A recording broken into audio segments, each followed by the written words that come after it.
혹시 류마티스 관절염이 없는지에 대해서 알아보는 것이 중요합니다.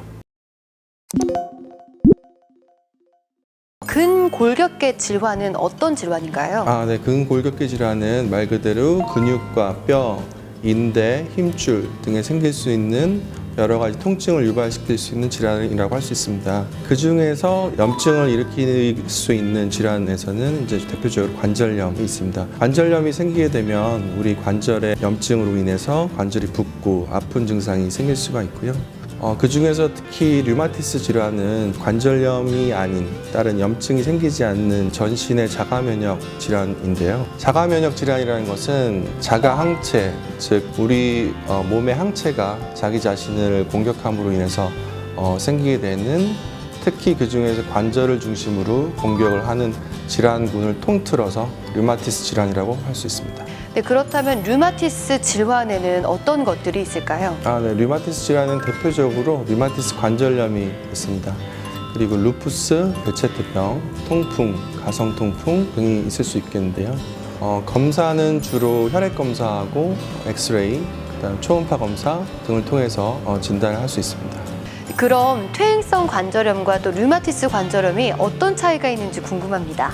기본적으로 연세가 드시면서 관절을 많이 사용하시게 되고 연골이 마모가 되면서 그 관절을 이루는 뼈들이 부딪히게 되는 그런 질환이라고 할 수 있습니다. 류마티스 관절염은 퇴행성 관절염보다는 연령대가 좀 낮고요. 그 중에서 자가면역 질환의 그 기전에 의해서 전신에 염증이 발생하면서 생기는 질환이라고 할 수 있습니다. 네, 그럼 퇴행성 관절염은 주로 어느 부위에 발생하나요? 네, 퇴행성 관절염 주로는 무릎에 가장 많이 발생하는 것으로 되어 있고요. 그 다음으로는 고관절 부위나 손가락 등에도 생길 수가 있는데요. 류마티스 관절염은 주로는 손을 예를 들자면 손의 안쪽, 손가락의 안쪽 마디에 생기게 되고요. 퇴행성 관절염은 주로 손가락의 끝마디 쪽을 중심으로 생기게 됩니다. 네, 그러면은 퇴행성 관절염에 대해서 조금 자세하게 알아볼 텐데요. 증상에는 어떤 것들이 있을까요? 류마티스 관절염의 경우에는 손가락 마디가 주로 붓고 아픈 증상이 생기는 것이고, 그리고 아침에 뻣뻣한 증상이 생긴 것이고요. 퇴행성 관절염의 경우에 있어서는 붓는 증상보다는 통증하고 손가락이 뻣뻣해지는 증상이 생길 수는 있습니다. 하지만 손가락이 뻣뻣해지는 것이 유지되는 시간이 류마티스 관절염에서는 1시간 이상 지속되는 경우가 많고, 퇴행성의 경우에는 30분 이내로 끝나는 경우가 많습니다. 그러면 퇴행성 관절염에 또 다른 증상이 있을까요? 또 다른 증상으로는 무릎을 이제 굽히거나 펼 때 소리가 날 수 있다는 것이 있는데요. 하지만 퇴행성 관절염이 있는 경우에도 류마티스 관절염이 동시에 동반되어 있는 경우가 있을 수가 있기 때문에 혹시 류마티스 관절염이 없는지에 대해서 알아보는 것이 중요합니다. 네, 퇴행성 관절염의 진단은 어떻게 진행이 되나요? 네, 진단은 우선은 환자의 증상 그리고 엑스레이 소견을 통해서 진단을 하게 되는데요.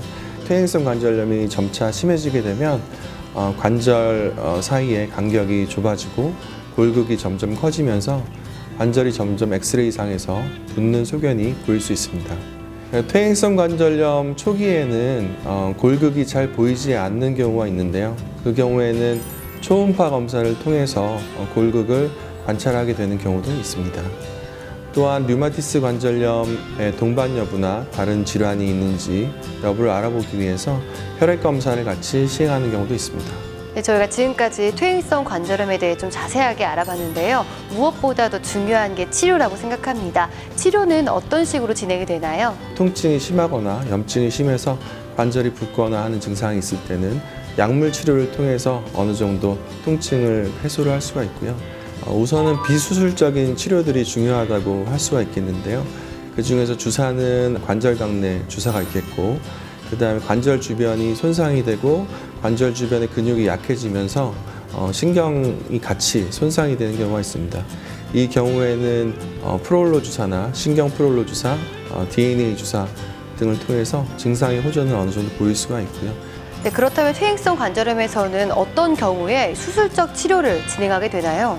약물 치료라든지 물리 치료, 주사 치료, 도수 치료, 추나 치료 등을 지속적으로 시행함에도 증상이 없어지지 않고 지속되는 경우, 그리고 엑스레이 소견상 관절강이 너무 좁아져서 환자분 생활에 불편함이 큰 경우에 수술을 생각해 볼 수 있겠습니다.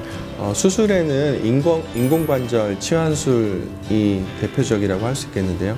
인공관절 치환술은 수명이 15년에서 20년 정도 되기 때문에 환자분의 연령을 고려해서 시행하는 것이 중요하다고 할 수 있습니다. 무엇보다도 예방을 하는 게 중요하잖아요. 퇴행성 관절염의 진행을 늦출 수 있는 방법은 무엇이 있을까요? 보조기구를 사용함으로써 관절의 마모를 최소화시키는 것이 중요하다고 할 수 있겠습니다. 또한 약물 치료나 물리 치료, 주사 치료 등을 통해서 급성기, 염증이 심할 때 빨리 치료를 해서 증상을 호전시키는 것이 추후 퇴행성 관절염의 진행을 늦출 수 있는 방법이 될 수 있겠습니다.